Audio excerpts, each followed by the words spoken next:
라틴어로 이 이탈리 말을 그러니까 라틴어라고 그러잖아요. 라틴어로 카르페 디엠이라고 하는 말이 있습니다. 원래 라틴어로 된 시에서 유래한 말인데요. 이 말이 일반 사람들에겐 별로 알려지지 않았었습니다. 그런데 라빈 윌리엄스가 주연한 영화 Dead Poet Society에서 이 표현이 사용되면서 사람들에게 알려지기 시작했습니다. 이 Dead Poet Society 보면 버먼트주라고 있죠. 저 위에 매사추세츠 위에가 버먼트주인데요. 그 버먼트주에 있는 대학 진학을 위한 보딩 스쿨에 남학생들을 위한 보딩 스쿨에 새로운 잉글리시 티처 영어 선생님이 부임했습니다. 그 학교 졸업생이었던 존 키딩이라고 하는 선생이 학생들의 첫 수업에서 이 학생들을 남학생들을 모아놓고 이렇게 얘기합니다. Carpe diem, seize the day, boys, make your lives extraordinary. 제군들이여, 이 날을 붙들어라, seize the day. 그리고 너희들의 인생을 특별하게 만들어라. 이렇게 학생들에게 이야기합니다. 오늘이라는 소중한 시간에 학창 시절에만 할 수 있는 생각 그리고 경험들을 해보란 뜻으로 이렇게 이야기를 했습니다. 그리고 이 카르페 디엠이라고 하는 표현이 영화에 반복적으로 이 학생들의 입을 통해서 나오고 이 영화가 아카데미 작품상 그리고 주연상 후보에 오르게 됐습니다. 그러면서 이 카르페 디엠이라고 하는 이 라틴어도 일반 사람들에게 많이 알려지게 되었습니다. 본래 라틴어 시에서는요, 현재를 잡아라, 내일이란 말은 최소한으로 믿어라, 그런 뜻으로 말했습니다. 미래는 그만큼 알 수 없는 시간이라는 거죠. 조금 다르게 생각하면요, 할 수 있을 때 인생을 즐겨라 하면 그런 뜻으로도 사용이 됩니다. 그러니까 one should enjoy life while one can. 당신이 할 수 있을 때 그 삶을 즐겨라, 뭐 이런 뜻으로도 사용합니다. 할 수 있을 때 인생을 즐겨라 하면 우리 한국 사람들 입에 많이 오르내리는 트로트 가요가 있죠. 뭐예요? 노세 노세 젊어서 노세. 늙어지면 못 노나니 얼씨구 절씨구 차차차. 그 트로트 할 때 많이 하잖아요. 또 2절에 보면 인생은 일장의 춘몽 둥글둥글 살아나가자 얼씨구 절씨구 차차차. 이것이 우리 한국 사람들이 많이 불렀던 지금도 회자되고 있는 트로트입니다. 일장춘몽, 영어로 하면 나이트 드림이라고 하는데요. 단어 그대로는 한바탕 그냥 꿈이라는 거죠. 인생의 모든 부귀영화가 꿈이고 인생에 사용했던 모든 것이 꿈처럼 덧없이 사라진다는 것을 비유하는 말입니다. 이 땅의 일이 다 모두 부질없는 일이란 뜻이죠. 이렇게 세상에서는요, 카르페 디엠, 현재를 붙들어라, 젊어서 놀아야 하고 인생이 다 일장춘몽이야, 그렇게 말합니다. 그러면 하나님의 말씀은 인생을 살아가는 우리들에게 우리의 인생을 도대체 어떻게 살아가라고 말씀하십니까? 오늘 본문 5장 15절에 보면요, 그러므로 여러분은 어떻게 살아가야 할지를 살피십시오. 지혜롭지 못한 사람처럼 살지 말고 지혜로운 사람답게 살아야 합니다. 여러분, 그러므로 하면 당연히 그 앞에 있는 내용과 연결이 되잖아요. 15절 이하의 말씀이 5장 1절에 14절과 연결된다고 하는 말씀입니다. 앞에서 이야기하는 것처럼 우리들을, 예수 믿는 그리스도인들은 하나님의 사랑받는 자녀답게 살아야 하고, 또 우리들의 새로운 정체성인 아이덴티티인 빛의 자녀답게 사는 것이 지혜로운 삶이라고 하는 말씀을 전하고 있습니다. 그런데 15절에 보시면 어떻게 살아가야 할지를 살피십시오. 여러분, 이 살핀다고 하는 단어는요, 어느 때 쓰는 거냐면 재판관이, 판사가 어떤 사건을 조사해서 판결을 할 때 쓰는 그런 주의 깊은, 여러분 판결하려면 남이 죄가 있다 없다, 감옥에 들어가야 한다 아니다, 뭐 이런 것을 결단하려면 얼마나 주의 깊게 살펴야 합니까? 그때 쓰는 단어를 사용한 겁니다. 그러니까 어떻게 살아야 하는 것도 대강 내 마음대로 사는 것이 아니라 잘 살펴야 한다는 거예요. 에베소 1장 17절에 보면요, 주 예수 그리스도의 하나님이신 영광의 하나님께서, 우리가 에베소 1장에 봤는데요, 지혜와 계시의 영을 여러분에게 주셔서, 하나님 앞에 그렇게 사도 바울이 기도하잖아요. 계시의 영을 여러분에게 주셔서 하나님이 보시는 걸 제대로 깨달아 알게 하라는 거죠. 여러분, 이 세상에서 말하는 지혜와 하나님께서 성경에서 가르치신 지혜는 분명하게 구별이 됩니다. 고린도후서 1장 12절에 보면요, 우리가 세상에서 처신할 때, 여러분을 상대로 처신할 때 하나님께서 주신 순박함과 진실함으로 행하고, 하나님이 우리에게 주신 마음은 순박하고 진실한 마음이고, 세상의 지혜로 행하지 않고, 이거 보면 하나님의 지혜와 세상의 지혜가 딱 구별된다고 하는 것을 알 수 있습니다. 세상의 지혜로 행하지 않고 하나님의 은혜로 행하였다는 사실입니다. 또 세상의 지혜와 하나님의 지혜를 어떻게 구별하냐면요, 고린도전서 3장 19절에 보면 이 세상의 지혜는 하나님이 보시기에 어리석은 것입니다. 성경이 기록하기를 하나님께서는 지혜로운 자들을 자기 꾀에 빠지게 하신다, 그렇게 말씀했습니다. 그러니까 세상의 지혜, 하나님의 지혜 분명하게 구별된다는 거죠. 그래서 16절에 보시면요, 세월을 아끼십시오. 때가 악합니다. Making the best use of the time. 이 시간을 가장 잘 사용하십시오. 왜냐하면 때가 악합니다. Because the days are evil. 그렇게 말씀하고 있어요. 여러분이 아끼다라고 하는 그 그릭 헬라어 원어는요, 원래 대가를 지불해서 어떤 것을 해방시킨다, 그런 뜻을 가지고 있어요. 쉽게 말해서 우리가 가지고 있는 시간을 바른 방향으로 사용하라는 거죠. 이 땅에 날들이 많잖아요. 오늘도 24시간, 내일도 24시간, 모레도 계속 있는 것 같은데, 이 많아 보이는 그 날들을 악한 것에 사용할 수 있기 때문에 하나님은 뭐라고 하냐면 시간을 아무렇게나 생각하면 안 된다는 거예요. 우리에게 주어진 시간을 생산적인 방식으로 프로덕티브하게 그렇게 활용해야 한다고 하는 것을 말씀합니다. 세월을 아끼십시오. 때가 악합니다. 가만히 놔두면 악한 것을 위해서 사용하는 가능성이 높다는 거죠. 시편 90편 10절에 보면 우리의 연수가 70이요 강건하면 80이라고 그랬어요. 근데 그 연수의 자랑은 수고와 슬픔뿐이고 빠르게 지나가니 마치 날아가는 것 같습니다. 여러분, 삶을 보면요, 70, 80 사신 어른들 많이 계신데 정말 기쁘고 좋았던 시간들은 사실은 짧은 시간이에요.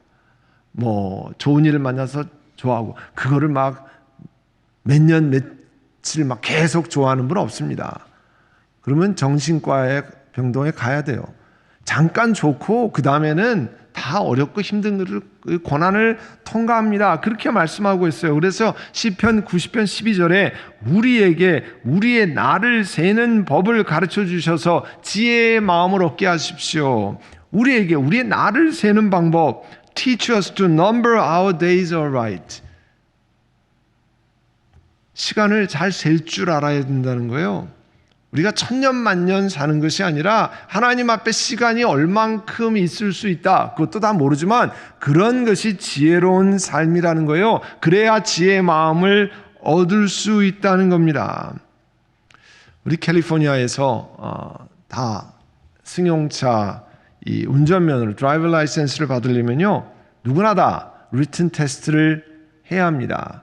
뭐 타주에서 라이센스를 가져와도 바꾸려고 해도 일단은 리튼 테스트는 다 해야 돼요.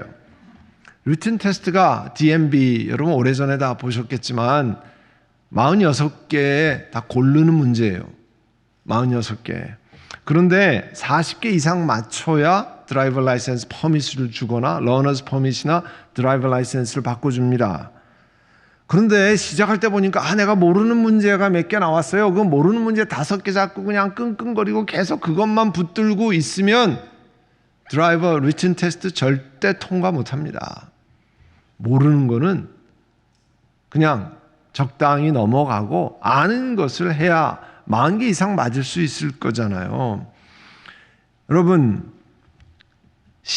지혜롭게 시간을 사용하는 것, 아무거나 내가 좋아하는 것이라고 그것만 붙들고 있으면 되는 게 아닙니다. 하나님께서 우리에게 그것을 말씀하고 있어요. 그래서 지혜 있는 삶의 예로 에베소 2장 10절에는요, 우리는 하나님의 작품입니다. 선한 일을 하게 하시려고, 하나님께서 우리를 선한 일을 하게 하시려고 하나님께서 그리스도 예수 안에서 우리를 만드셨습니다. 여러분, 한 분 한 분을 하나님께서 선한 일을 위해서 만드셨다고 그랬어요.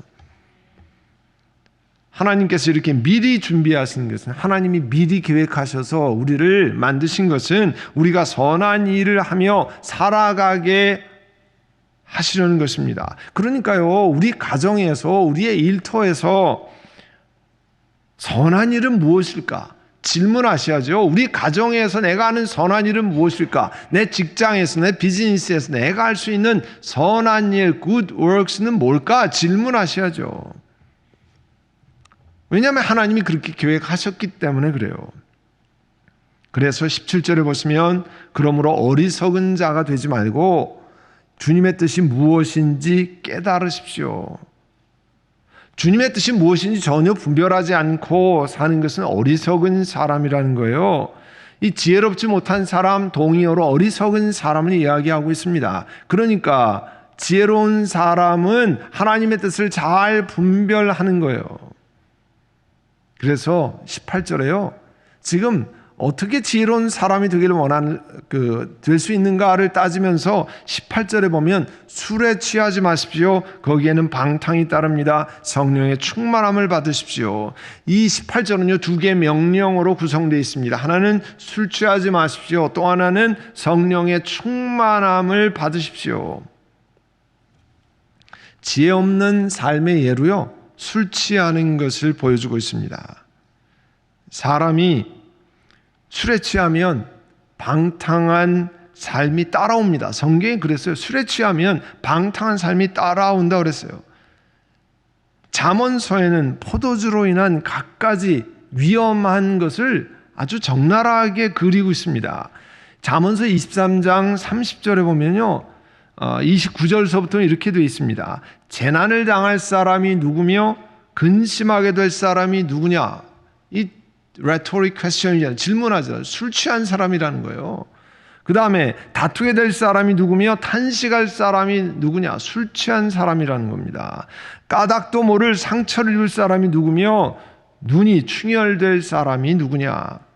23장 30절의 잠언서에 늦게까지 술자리에 남아있는 사람들, 혼합주만 찾아다니는 사람들이 아니냐? 식사하고 1차 가고 2차 가고 3차 가고 끝까지 늦게까지 남아있는 사람들에게 술 취할 가능성이 훨씬 높잖아요. 또 31절에 보면, 잔에 따른 포도주가 아무리 붉고 고와도 마실 때 순하게 넘어가더라도 너는 그것을 쳐다보지도 말아라. 그것이 마침내 뱀처럼 너를 물고 독사처럼 너를 쏠 것이며 눈에는 괴이한 것만 보일 것이며. 술 취했을 때 제대로 안 보이잖아요. 괴이한 것만 보일 것이며 입에서는 허튼 소리만 나올 것이고 바닥 가운데 꼭 누운 것 같고 돛대 꼭대기에 누운 것 같을 것이다. 사도 바울은요, 이런 술 취하는 삶 대신에 지금 지혜 없는 삶이라는 거예요. 그러면 성경에 말한 지혜 있는 삶은 뭐예요? 성령 충만함을 받으라는 겁니다. 우리 한국에서 그 옛날 그 단편 소설이나 짧은 소설에 관한 걸 국어 시간에 이렇게 배우는데요. 그때 보면 현진건의 단편 소설 술 권하는 사회라는 단편 소설이 있었습니다. 지금으로부터 꼭 100년 전에 나온 소설이에요. 일제야 조선의 지식인 청년이 절망으로 인해서 술을 벗하게 돼서 주정꾼으로 전락하는 것을 그렸는데요. 그 책임을 술 권하는 사회에 있다라고 토로합니다. 여러분, 사도 바울은요, 그리스도인의 삶 속에 절망함이 있고 비참함이 있고 인생의 고통을 바꾸어 놓는 그런 것을 성령 충만하면 그 고통이 기쁨으로 바뀌고 평화와 행복과 소망과 그 다음에 꿈과 사랑이 있음을 선언하고 있습니다. 그러니까 세상에 술 권하는 대신에 성령의 술로 충만하십시오 권하는 사회로 만들자는 거예요. 인생을 망가뜨리지 않고 생명을 전하는 복된 권함이 뭐예요? 성령 충만하시기를 바랍니다. 성령 충만해야 합니다. 술 권하는 사회가 아니라 성령 충만함을 권하는 사회로 만들어가는 것이 우리 그리스도인들이 우리 그리스도 안에서 행해야 할 거죠. 그게 지혜로운 삶이라는 겁니다. 성령 충만을 권하는 사회, 얼마나 소망이 있습니까? 이 성령 충만함을 받으라고 하는 것이 18절에 있잖아요. 그 다음에 19절, 20절, 21절이 우리 한글 성경에는 그렇게 되어 있지 않지만 원어 성경에는 5개의 분사 구문. 이제 성령 충만한 예가 뭐냐 하면 5가지라는 거예요. 거꾸로 이렇게 5가지를 행할 때 성령 충만을 받을 수 있다고 하는 것을 말씀하고 있습니다. 그 중에 첫 번째가 19절에 보시면 성령 충만한 모습, 그리고 거꾸로 이렇게 하면 성령 충만한 사람이 됩니다 하는 것을 19절에 시와 찬미와 신령한 노래로 서로 화답하고 여러분의 가슴으로 주님께 노래하고 찬송하십시오. 이 찬양이요, 과거에 이제 우리 오랫동안 본래 우리 장로교에서는 쌀터라고 그래서 시편만 가지고 찬양을 했습니다. 그런 것이 이제 클래식 힘널 찬양으로 나오고 그 다음에 이제 가스펠송이 많이 나오고 요즘의 가스펠송은 굉장히 또 다른 그 튠과 멜로디로 이렇게 나오잖아요. 이렇게 다양한 노래로 하나님 앞에 찬양될 때 여러분 새로운 찬양이 가슴에 닿으면 감격하는 경우가 얼마나 많습니까? 하나님 앞에 찬양 드릴 때 하나님 앞에 노래할 때 우리 영혼이 뜨거워지고 그 은혜를 경험하는 가 많습니다. 그 가사를 통해서 하나님 앞에 우리의 마음이 올려지고 우리의 삶이 하나님 앞에 치료되는 경험을 하는 겁니다. 믿음의 고백을 들으면서 성령 충만해지는 경험을 다 하셨을 겁니다. 그래서 찬양하는 자리에 열심히 참여하고 찬양하는 것을 기뻐하면 여러분 삶에 새로운 은혜가 임합니다. 그리고 20절에 보면 성령 충만의 모습 혹은 이렇게 하면 성령 충만해집니다 하는 것을 보면 20절에 모든 일에 언제나 우리 주 예수 그리스도의 이름으로 하나님 아버지께 감사를 드리십시오.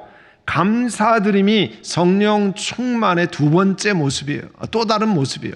여기 5가지가 하나 위에 이제 3가지가 나오고 여기 또 다른 모습 성령 충만의 모습이 있다고 그랬어요. 몇 해 전에 기사에 난 건데요. 이 달라스 텍사스에서 여자 고등학교 학생들 간의 농구 시합이 있어요. 뭐 여자 고등학교 학생들 농구 시합인데 조그만 학교 안에서 벌어진 건데요. 경기가 끝난 후에 전국적인 뉴스거리가 됐습니다. 왜냐하면 그 이유가 너무 큰 차이로 농구 경기 승부가 나타났기 때문이에요. 거기에 보면 커버넌트 하이스쿨과 달라스 이 아카데미 하이스쿨의 농구팀이 있는데요. 이 커버넌트 고등학교가 달라스 아카데미 여학생 팀을 100대 0으로 이겼어요. 100대 0 농구 시합을. 경기가 끝난 다음에 비난의 화살이 이긴 팀에게 쏟아졌습니다. 3번째 쿼터를 4번 하잖아요. 4쿼터를 하는데 3번째 쿼터 끝날 때까지 이미 88대 0이었어요. 그런데 100점을 채우기 위해서 마지막 쿼터까지 악착같이 해가지고 100대 빵을 만들었다는 거예요. 그래가지고 이게 스포츠 정신이냐, 이렇게 약한 팀을 무자비하게 이렇게 할 수 있느냐, 뭐 이런 비난이 많이 있었습니다. 왜냐하면 상대 여학생 팀은요, 학교 전체 여학생이 딱 20명밖에 없고 그 중에 8명이 농구팀을 했으니까 오합지졸이었던 거죠. 그런데 놀라웠던 것은 한 점도 내지 못하고 100점을 내준 달라스 아카데미 고등학교 여학생 농구팀 선수가 한 언론과 인터뷰를 했습니다. 어떤 인터뷰를 했냐면 이렇게 100대 0으로 졌을 때 심정이 어땠냐고 기자가 물으니까 학생이 이렇게 대답했답니다. 그렇게 큰 점수차로 진 것은 슬픈 일이지만 그래도 끝까지 경기에 임한 친구들로 인해서 자랑스럽습니다. 더욱이 감사한 것은 쿼터마다 거의 30점씩 내줬는데, 왜냐하면 3쿼터 지났는데 88점 졌으니까. 그런데 마지막 쿼터에는 12점밖에 주지 않아서 정말 기쁘고 감사했습니다. 여러분, 인생이 실패 연속일 수 있습니다. 한 점도 내지 못하는데 말이지 10대 빵, 20대 빵, 30대 빵 같이 그렇게 갈 수 있습니다. 넘어지고 넘어질 때가 많이 있죠. 맞고 또 맞고 실패하고 또 실패하는, 문제를 하나 벗어나면 또 파도같이 문제가 다가오는 이런 문제 앞에 설 때가 있습니다. 그런데 하나님 말씀은 데살로니가전서 5장 18절에 모든 일에 감사하십시오. 이것이 그리스도 예수 안에서 여러분에게 바라시는 하나님의 뜻입니다. 그렇게 말하잖아요. 여러분, 여기서 모든 일이란, 옛날 성경 범사라는 뜻이 뭐예요? 이길 때, 잘 될 때만 얘기하는 게 아니잖아요. 질 때도 말하고 실패할 때도 말씀하고 안 될 때도 의미하는 거 아닙니까? 여러분, 우리 지금까지 살아온 것도 이 팬데믹 상황에서 오늘 이렇게 본당에 나와서 또 온라인으로 하나님 앞에 예배 드리는 것, 건강을 유지하면서 생활하며 사는 것, 오늘까지 숨 쉬고 내 발로 걸어 다니는 것, 다 먹고 산 것, 감사의 조건 아니십니까? 감사한 일이죠. 아멘. 여러분, 몸 어디 한 군데 아파 보시면 정말 정상적인 게 얼마나 감사한지 고백합니다. 내 몸에 어디가 이렇게 자꾸 아픈 게 느껴지면 거기가 이상하다는 거잖아요. 다른 데는 아무런 증상이 없죠. 그 정상적인 게 얼마나 귀한 일인지 모릅니다. 하나님은 어려움 속에서 감사를 찾는 이들에게 사실은 더 많은 것들을 공급하신 분이 하나님이십니다. 이 100대 0이라고 하는 말도 안 되는 점수를 가지고 감사한 이들에게 진짜 감사할 일이 생겼어요. 여러분, 우리 LA를 연구하는 그 NBA 프로팀은 레이커스와 클리퍼스입니다. 그런데 이 댈러스는 댈러스 매브릭스라고 하는 팀이 있어요. 그 댈러스 매브릭스 구단주가 이 인터뷰를 보고 댈러스 아카데미의 여학생들 농구 선수를 프로농구 경기에 초대했습니다. 그것도 제일 앞자리, 우리로 말하면 몇백 불짜리 한 자리에, 그런 자리에 다 초대했습니다. 그것뿐만 아니고요, 스포츠 용품 회사인 나이키에서 그 기사를 보고 프로농구팀 올스타 경기에 그 여학생들을 초청했어요.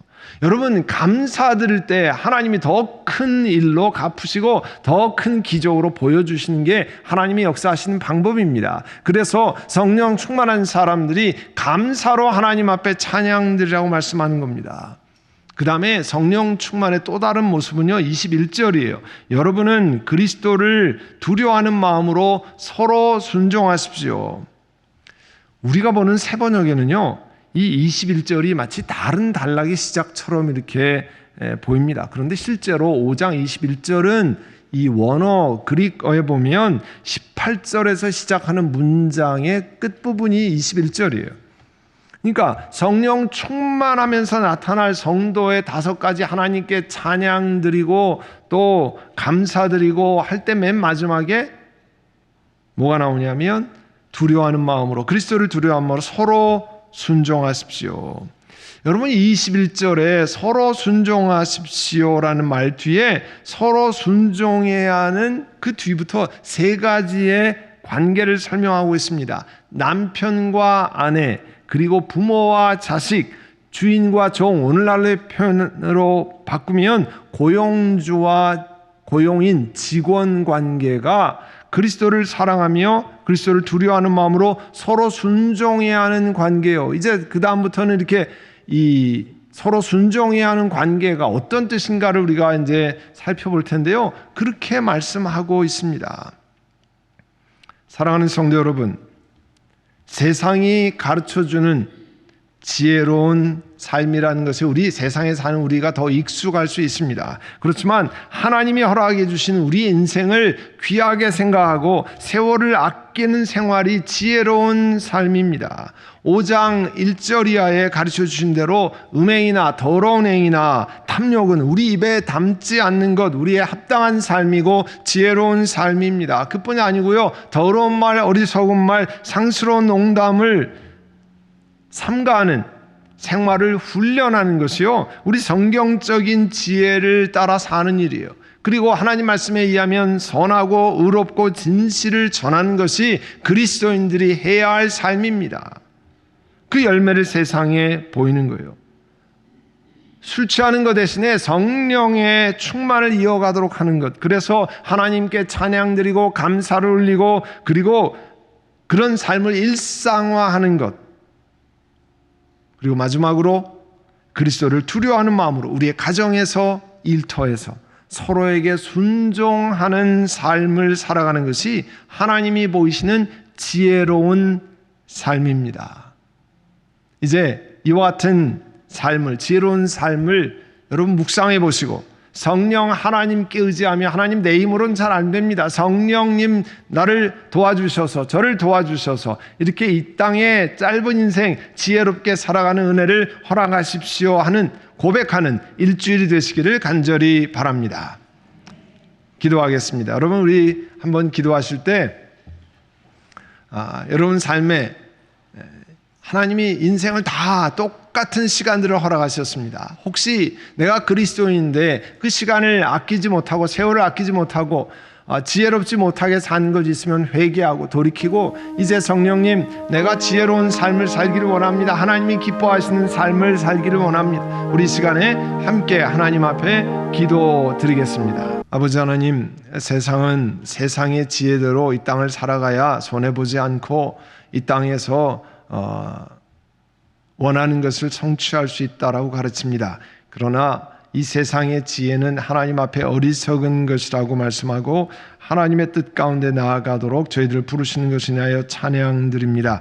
사랑하는 주님, 주의 말씀처럼 참으로 지혜로운 사람처럼 살지 못하고 어리석게 살았던 것을 회개하고 고백합니다. 하나님이 주신 시간 너무나 귀한 시간인데 그 시간을 잘 헤아리지 못하고 내가 원하는 대로 내 마음대로 했던 것도 용서를 구합니다. 사랑하는 주님, 이제 이 말씀을 우리 삶에 새기고 참으로 우리 남아있는 인생이 얼마 될지 아무도 알지 못하는데 지혜로운 삶, 하나님이 기뻐하시는 삶을 돌아보게 하시기를 원합니다. 성령 하나님께 의지하며 감사하며 나가는 저희들 되게 하여 주옵소서.